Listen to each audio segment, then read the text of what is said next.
Gətirəşdə yaşıllıqlarla əhatə olunmuş bir məkan tapmışam, qiymətləri isə sözün əsl mənasında çox münasibdir. O qədər fərqli və ləzzətli yeməklər yedik ki, indi bir-bir hər birini sizə göstərəcəm.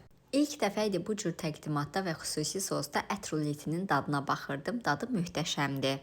Mən rəngli bibərlər olan bütün yeməkləri çox sevirəm və tərkibindəki rəngli bibərlər də ona ayrı bir dad qatır. Vişnəli sosda isə dana bastırma rəsmən favorim oldu. Evdə də bunu özüm hazırlamağa çalışacağam. Hesabı sonda sizlər üçün qeyd eləyəcəm.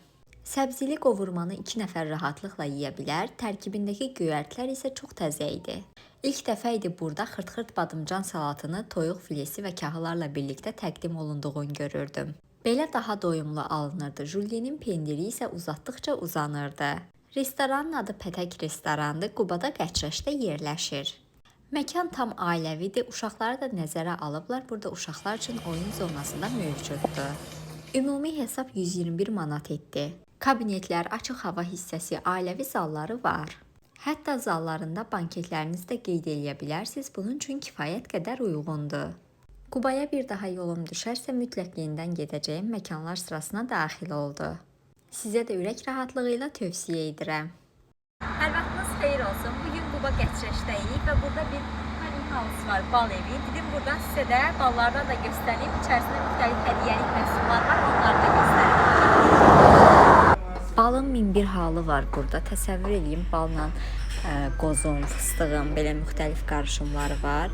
Hər biri də satışdadır. Qiymətləri də münasibdir və ən əsası balları da deyilənə görə çox keyfiyyətlidir.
Həmçinin burada ailəvi zal, açıq hava hissəsi ilə yanaşı belə qəşəng kabinetlər də mövcuddur.